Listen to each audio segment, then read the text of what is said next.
Welcome to the Dreams of Consciousness podcast. If you'd be so kind, would you mind introducing yourself? Hello, my name is Scott Hoffman, and I play guitar in the metal band Nite. Scott, welcome back. Thank you. You and your bandmate Van were nice enough to take a lot of time to have a very in-depth conversation about Night 3 years ago, back when you guys released your second album, Voices of the Cronian Moon. So I Yeah. believe the last time we spoke, you guys described Night as blackened heavy metal. hmm Is that still true? Do you feel like you're Yeah, I think we've settled on that both because it's true, but also because for good or ill, you need branding of some sort. You need to have, even if no one, no artists want to pigeonhole themselves, but you got to describe it. If you run into somebody, it's like, oh, what's it sound like? You have to have a sound bite or something, to tell people. So I think it serves a purpose there for sure. It's a style, and I think it's true. I mean, it's for as much as those couple words mean. Um, I think musically, it's very, in some ways, traditional. It's very rooted in the influences of '80s heavy metal, but trying to update it in our own way. And then the blackened part comes from obviously Van's vocal style is a harsh vocal, along the lines of it's not any one thing, but similarities to Greek black metal bands, any Norwegian black metal bands, what have you. And that gives it this, darker feel that you wouldn't have if you had a traditional melodic singer. and the last time we spoke, we really went, down deep into the weeds as far as like, what is heavy metal and what makes, uh night heavy metal and what makes it traditional, what makes it modern. Mhm. Um uh do you feel like since both you and Van are guitar players, do you feel like Mhm. a lot of the style that we consider heavy metal, maybe the style that's intrinsic to Night, is based around that twin guitar um approach? Yeah, definitely. I mean, I feel like that's such a not that plenty of amazing and classic heavy metal is one guitar, of course. Ozzy and Van Halen and a million other examples, um, but I think what we do certainly draws from the very well-known arena of like Maiden, Priest, get right off a million bands, Thin Lizzy, whatever, like so many twin guitar bands, and because back to the kind of branding the black and heavy metal thing, since the vocals in our band don't carry a melody and they are a harsh vocal, the guitars are the melody. So basically all of the melodic hooks are delivered with guitar melody. So that's a key thing, and that is rooted in um, Halloween and Maiden and Gamma Ray and stuff. Except um, our approach is, at least compared to those common touchstones, it's certainly darker and a little more modern. Yeah. Well, as far as the modern side and the black metal influence, do you feel like Night would still be Night if you guys had a different vocal approach? Ooh, good question. I don't think so. I mean, that's a great kind of hypothetical.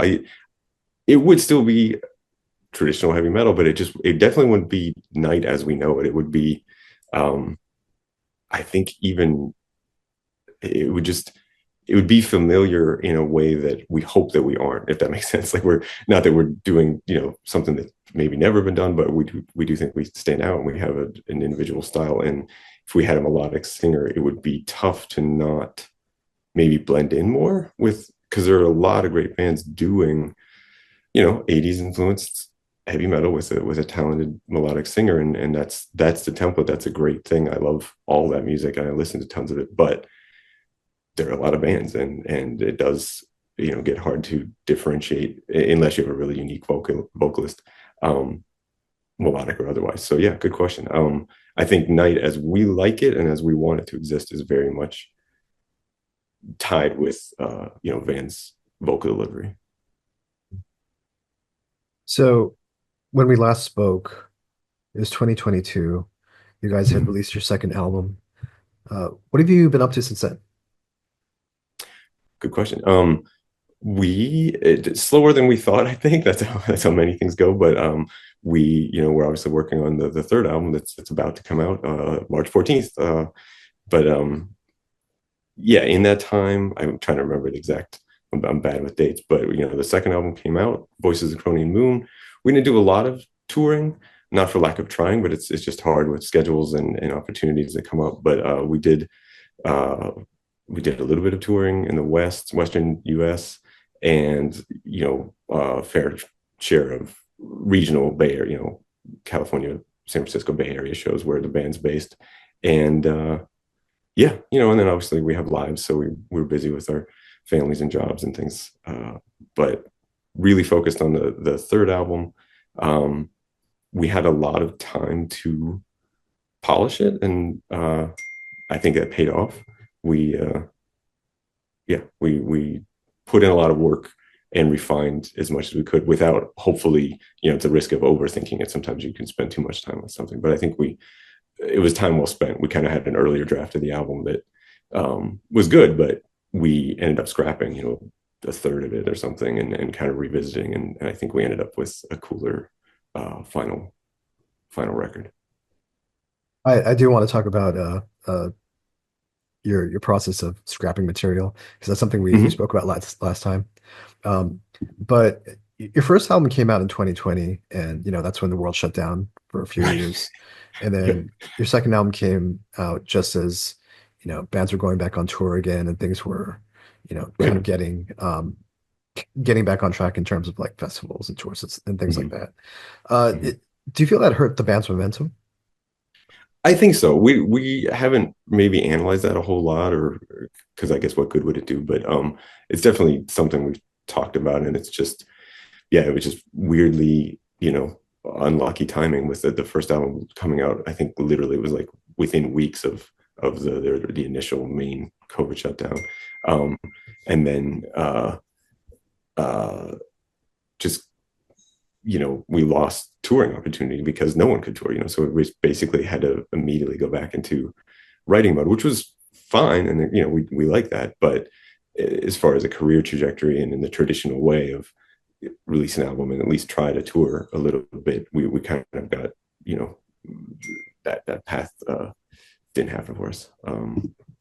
So yeah, that's a good point. But we're trying to make up for it now. We do have some stuff lined up for this album, and hopefully, I think the second album did get us back on track a little bit. And Season of Mist too. That was the second album was the first one on Season of Mist.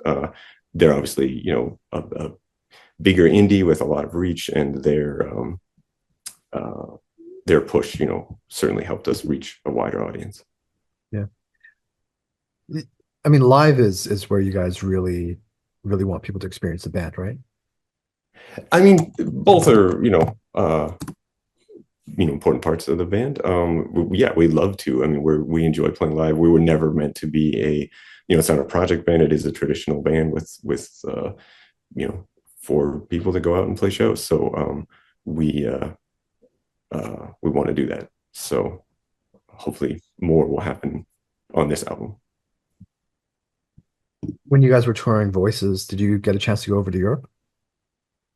No, we have not been to Europe yet at all, which is a bummer, and a little bit ironic because Van, our main songwriter, is originally from Greece, so we even have a deeper connection than a lot of U.S. bands. But yeah, it's a constant goal, and we're doing our best to make it happen. But for a variety of reasons, we just haven't had the right offers, and it is financially difficult to get over there. You usually need a festival or two to kind of anchor it, and we just haven't had the right I guess combination of things come together.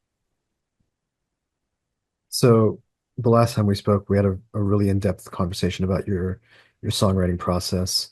If I'm remembering correctly, Van will start a song, but you guys will work on it together. Yeah, and that's true, and I mean he's by far the main engine of the songwriting, and he presents basically finished demos. I mean, not that we don't change them, but what we're spoiled in that he really does have usually a whole vision of at least the initial concept of the song, and it's presented in a fairly polished format because he's a super talented audio engineer. So his demos sound like a lot of bands' albums.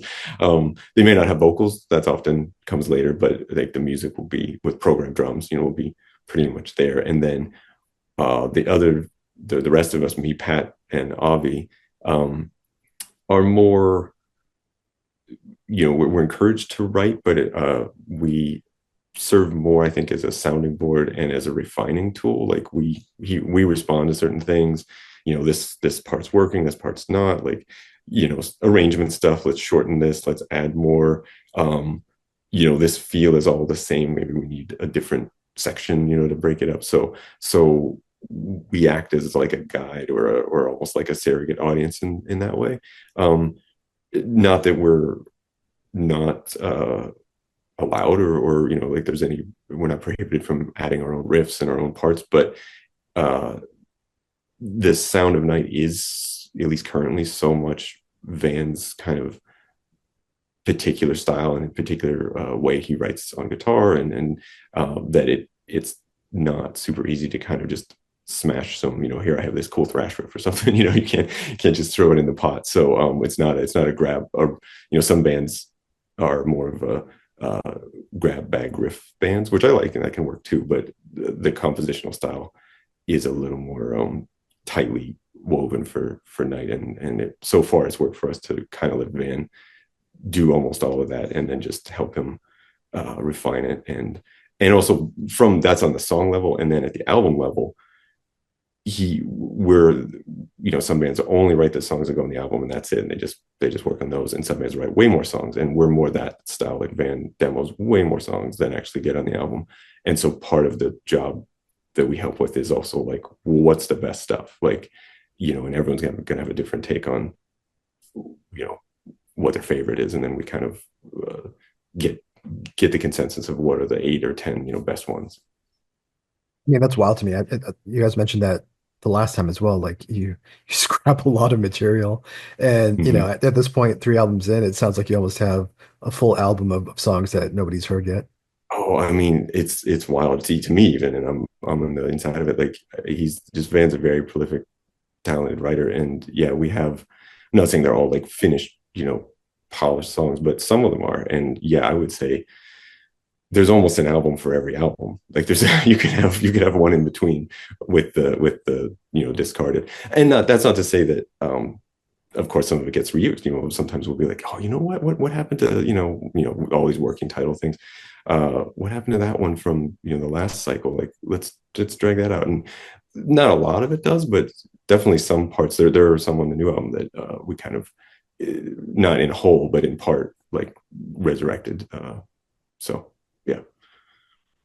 Would you guys ever release an EP of some of the stuff that hasn't been released yet? Maybe we've talked about nothing too concrete or serious, but we've talked about different concepts for EPs, like for the like I think like most bands, you think about it when you're like, well, there's either time reasons to do it. It's like, well, we don't have we haven't put out anything for a while, and we want to just get some fresh material out. So that can be a big motivator, or more of a creative motivator of like, oh, we have these ones that maybe didn't fit with the album, but we really like them, and they maybe won't fit with the next album either. So you kind of put it in an in between release. So I would say that's probably more likely someday.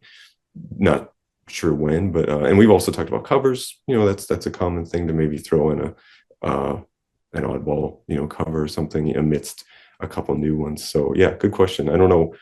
Can't say with certainty we'll do it, but it's definitely been talked about. So at the time we're having this conversation, the third Night album will be released at the end of the week. It's called Yes. Cult of the Serpent Sun, and it'll be out through Season of Mist Records. Yes. How would you Very compare excited. this? How would you compare this album to the previous two? Good question. It our what we've been telling as we've been doing a round of interviews for the promotion, and also kind of what we, not that we had a clear plan or like a very super strict vision, but we do kind of talk about once one album comes out, what is the next one? You know, just to start from. It doesn't mean we're going to follow an exact plan, but just to you have to have some parameter, or some even just an image or a spirit or a word to kind of focus on to get you going. And for this one, we started off talking about we wanted to be a little darker, a little maybe more aggressive, and in the earlier discussions we talked about being more street, which I don't even know what that means really, but I think to us it meant like back alley, like almost like a crime movie or a gritty comic book or something. But I don't know if all that translates, and it definitely morphed as we went along. But I do think, we'll see what the fans and the general audience thinks. But from our inside perspective, I do think it is darker and a little more aggressive.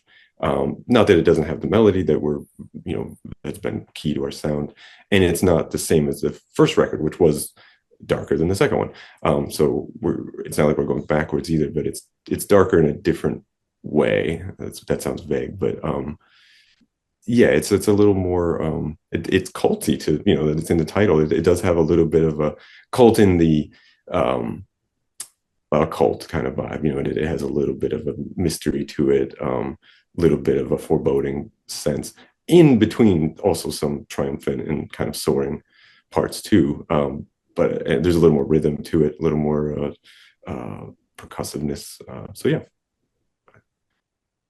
The last time we spoke, we talked about not necessarily from the band members and from you guys as songwriters, but maybe like audience reactions of, well, this isn't heavy metal. Do you know what I mean? Mm-hmm. Like people having a very boxed in view of what you can or can't do as a metal band.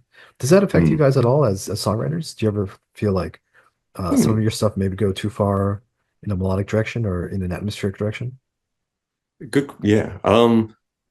It has. I guess we have thought about it in insofar as, I mean, we're not trying to self-edit too much, but because you want to, just let the ideas flow and be what they're going to be. But we will sometimes pull back and like be like, is this too? For an example, we'll be like, is this too proggy? Like, are we getting like too far out? And not that it's okay to be prog. Like, we love that stuff, and uh, it's just you try to refine, like, well, what are we trying to say? What is the mood of the music we're trying to do? And if it, I think that's where the maybe intentional edit comes in, where you're like, well, we like this part, but now this song has now drifted into uh, you know a different place. That it's not that it's not metal, or it's whatever that means, but it's less focused from what the song was meant to do. And that's not to say we won't maybe get proggier on future ones. That's a way we could grow or expand. But for this one, we wanted to be tight and focused, shorter songs, and a little more to the point, I think. Speaking of proggy, is this a concept album? It is not, but it does, in the sense that there's no like story or through line or characters or any grand central idea. But I think it's vaguely. I think all the albums, and Van could speak more to this because he's also the primary lyric writer, although we all contribute. But it does have a vaguely unified mood. It does have this, like I said, a darkness and a cult, but also some of the central Nite themes, just darkness, and I mean the band's name is Nite, and just the power of that. Yeah, so not a concept album, but kind of a similar feel throughout. Yeah. Like maybe like an immersive experience, except not necessarily like a narrative to it. Right. Yeah. There's no defined narrative, but hopefully the songs do kind of feel uh, connected in a way. That you do want to sit down in one sitting and kind of get through them all. The hooded figure on the cover of the album, is that the same figure on all three albums?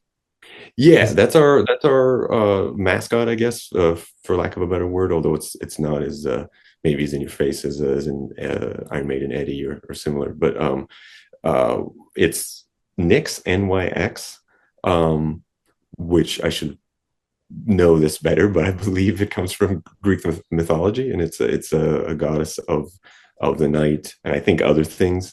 It's not as simple as that, but yeah, this is something we adopted early on and have tried to keep as a through line in our album art and in a lot of our merch or t-shirts and things. So yeah, it's a this hooded figure, and it for us is connected to that mythology of the nighttime and so forth. So the new album, the artwork, it's a little, we're kind of trying to tweak the formula a little bit. There's more, there's almost like a face, a skeletal face that shows through in the under the hood, and before it was definitely nothing. So we're just trying to keep it interesting. It's funny on the visual side and like, the visual identity of a band. It's not really something that I thought about until fairly recently. But like a lot of those old bands, like Motorhead had Snaggletooth, like you mentioned, Mm-hmm. Iron Maiden had Eddie. That was a big part of it, like, having a character or figure that you associate with the band and not Yep. necessarily the band members. Mm-hmm. And even like I'm branching off a little here, but like even just having an iconic something, Alice Cooper has the eye makeup. That it's not a mascot, but he's kind of the mascot in that sense. And ACDC has Angus in the schoolboy uniform. Like it's a immediately recognizable visual thing, and like it takes different forms. But yeah, it's wild how Halloween has the pumpkins. Like there's all these uh, things that you can do. I mean, And yeah, Ozzy dressing up as like a werewolf or like an insane asylum, not every car. right. Yeah. But yeah, he kind of changed it. That's true. Yeah, he kind of, what I guess Ozzy in some sense is the is the mascot. But yeah, he's almost like their Eddie because he was in a different costume each time. Um, but yeah. Yeah. So as you mentioned, Van is an engineer and a producer, Mhm. uh, and he's worked on all your albums. Uh, as far as the difference between the demos and the finished product, do you guys re-record everything from scratch when you're recording the album? Ooh, excellent question. To a degree, I guess, and I'm not sure it's the same for every track, but the general idea, I think you could say, watch Van. Hopefully, Van doesn't find me being inaccurate here. I think this is true. You could say that.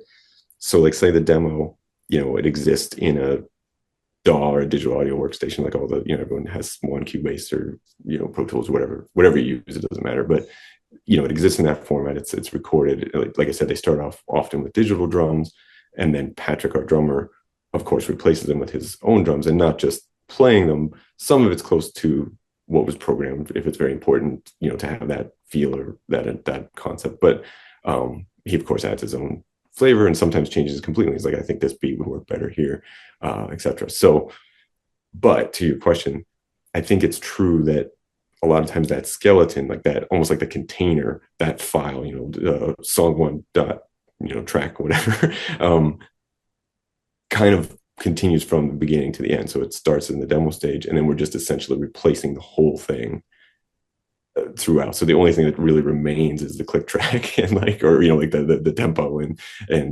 so forth. But in some sense, that's the germ, and it just kind of continues. So, but does everything get re-recorded? I would say yes.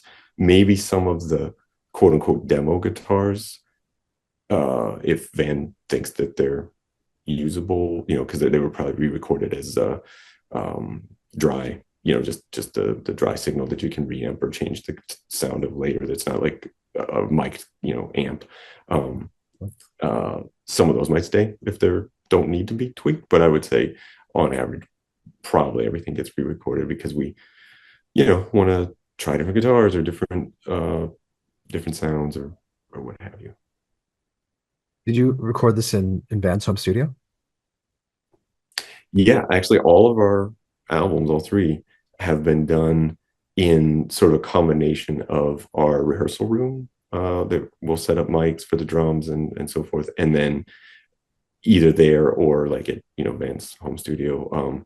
We I don't think this is any secret or anything, but we do a lot of it with like at least the guitars and the bass. We do a lot of plugins, like no actual uh mic cabinets. We did use some mic, traditional like loud amps on this one, on the new album, mixed in. But Van is no stranger to kind of like the modern technology and not shy about it. Like there's, I think if you go back even a couple of years, there was maybe more stigma about like, oh, like you can't just use, digital plugins and stuff to get your sound. But I think quickly that has mostly fallen away, and um, a lot of albums are all digital, and you wouldn't know because the technology is caught up. The modeling is so good that you can't tell a digital Marshall from a loud in the room Marshall. Yeah. It's interesting. Van mentioned something the last time, which I don't think a lot of people confuse production with genre, if you know what I mean. Mm. Mm-hmm, Like mm-hmm. especially when it comes to black metal, having that very trebly, Right. raw sound, Mm-hmm. and confusing that with the actual like musicianship or instrumentation. And he said something to the extent of, he could make Night sound like whatever he wants, um, Mm-hmm. just through the production without changing any of the The actual actual, the writing, yeah. Mm-hmm. yeah. As far as the production of this album, um, do you feel like this one is maybe a little bit more atmospheric, maybe a little bit more open in terms of the sound? Good, good. Let me ponder that. In parts, actually, let me use a different word. I think, and this is tough because it actually gets to your point of is it the sound, like the production sound, or is it the writing? I would say parts of this record are very cinematic, which I think usually refers to writing or just a feeling of like kind of a broad, you know, kind of swelling feeling or like a very widescreen kind of just epic, moment. Yeah. And that's partially writing, but I think it's in the production a little bit too, just in the way you kind of do give certain things space. We have a moodier song, The Mystic, which was the third single that just came out recently. That's a little slight departure for us. It's got a lot more. It's slow and it has more room to breathe. And there is, if you have good headphones on and do some detail listening, there are a lot of layers to it. There's some auxiliary percussion, and there's I think there's a xylophone in there or some marimba or some some like melodic tonal mallet kind of thing. So yeah, I think we did try to expand the sonic palette a little bit, just beyond uh, even though most of it is just guitar, bass, and drums, but there are always, in all the albums actually, have had subtle keys.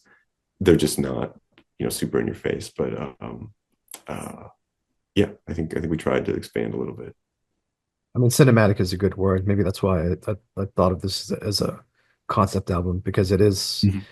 listening to the album from beginning to end is a little bit like watching a film without visuals. Do you know what I mean? Yeah, yeah, that's great. That's great to hear.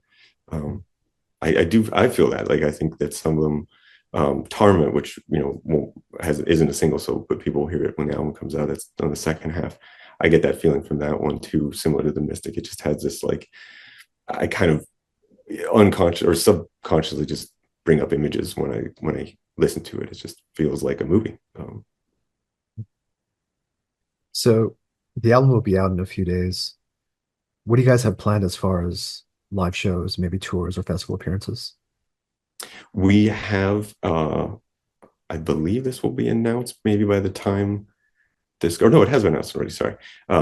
We have an album release show, which is a local show for us. It's actually in Oakland, across the bay from San Francisco. That's going to be on April 5th. And so that'll be just our chance to play for our kind of hometown audience in April, and then we are working on something that has been announced yet, but soon, around the album release, we'll have news for some shows that we'll do later this year, and then we're hoping, nothing concrete, but we're hoping to add to that too, and maybe get a second round of shows later in the year too. So yeah, stuff is in the works. All I can say for sure right now is the album release show, but we'll post on social media all our touring plans. Who do you like to play with in terms of bands? Great question. And we talk about this a lot. We think that we could fit with a lot of different bands because of the kind of straddling slightly of the genres that we do. You know, we can. I think up till now, with the limited touring we've done, we've mostly played with bands that tilt more to the trad metal side, like our traditional metal side. So you know, we played uh, Hell's Heroes Fest, which I guess is kind of everything, but me, I would say leans a little traditional. And we toured with our friends Bewitcher, who are kind of you know, in the Motorhead Venom vein. So that's a little harsher. But that's to my point, is that I think we could fit with maybe not a six band brutal death metal package. We might be a little odd for that, but something, you know, like to take an easy, maybe obvious example, like uh some of the Euro style melodic stuff, whether it's, you know, Septic Flesh, or like a Greek, you know, kind of symphonic band like that, or even, you know, a Dark Tranquillity, or, you know, more of a Gothenburgy thing. Like, it's not, there's melody there, there's harshness there. You know, we would probably sound a little more traditional for sure, and less detuned than some of those bands.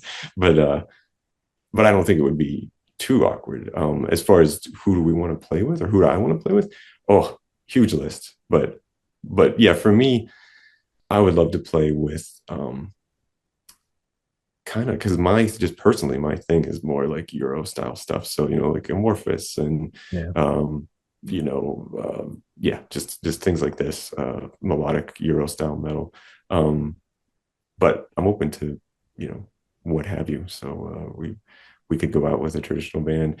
I feel like we always think about the crowds, like some traditional metal crowds, if they're used to only clean, like melodic, clean vocals, some of them still have a hang up about, like, what's all that growling? Like, why can't I understand the lyrics? That's an old school thing, but you do see it. Like, it's a certain kind of line in the sand. And I don't think it applies on the other side. Like, people that already listen to harsh stuff, sure, I'm sure there are plenty of people that only listen to harsh vocals, but I think that's less true. I think people that, you know, have a wide variety and they listen to grindcore and death metal and whatever, they also maybe listen to Iron Maiden, or, you know, the classics, because that's the foundation. So I feel, or thrash, you know, which is kind of in between vocal styles. So long-winded way of saying, I think we could play with harsher bands and win them over, because we have the harsh vocal, but then they'll get the hooks from the melodies of the guitars, and hopefully enjoy that.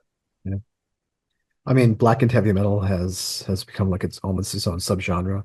I spoke to a band from, I don't know, maybe North Carolina or something like that, or South Carolina, who are doing kind Mm-hmm. of like a, not quite thrash, almost like an early, like, 82, 83 kind of like proto thrash sound, Oh yeah. except, with Mm-hmm. harsh vocals.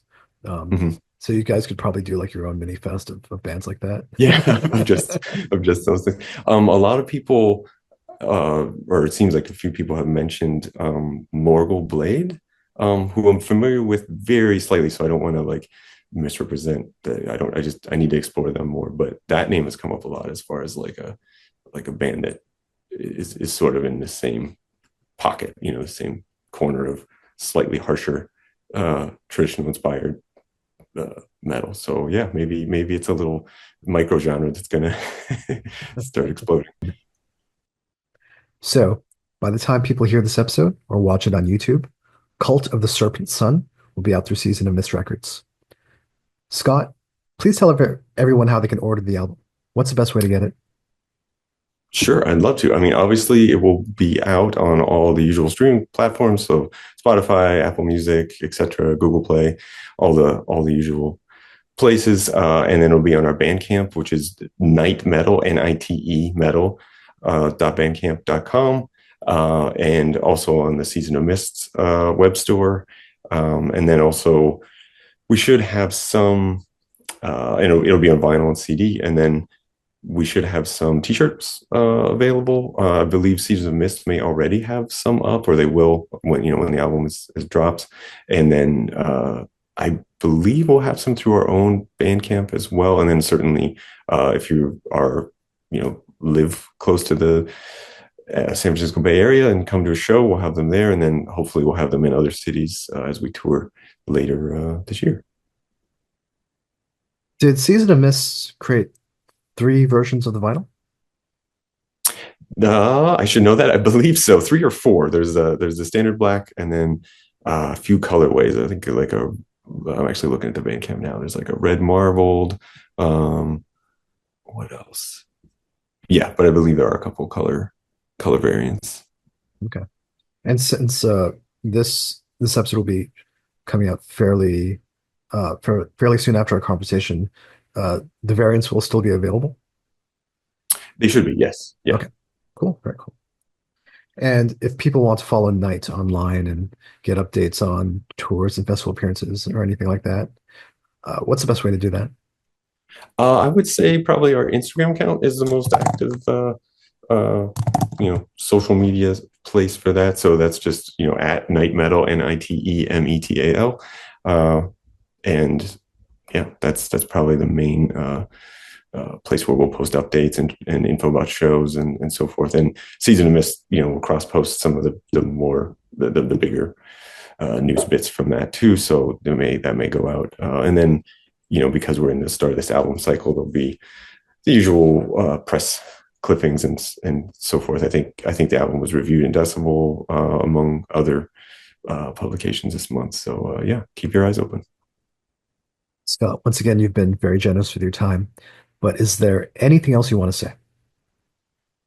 Oh, thanks for the opportunity, and Adrian, thanks for having me on again. It's been nice to reconnect after a couple of years and a new album. Um, let's see, anything specific? It's corny, but and actually the other guys in the band have heard me say this a bunch too. But I'm just really everyone so cliche. Everyone says like this is their best album, and I'm so excited, and we never. But it's all true. Like I am not that I wasn't excited about the previous albums, but I think I'm superseded that with this one, and I hope other folks respond to it like I am. Even I'm not sick of it. It's easy to get sick of your material when you've heard it a million times. But we took a little break there after it was submitted for the production and final manufacturing. But yeah, I'm stoked. Really excited to play these songs live.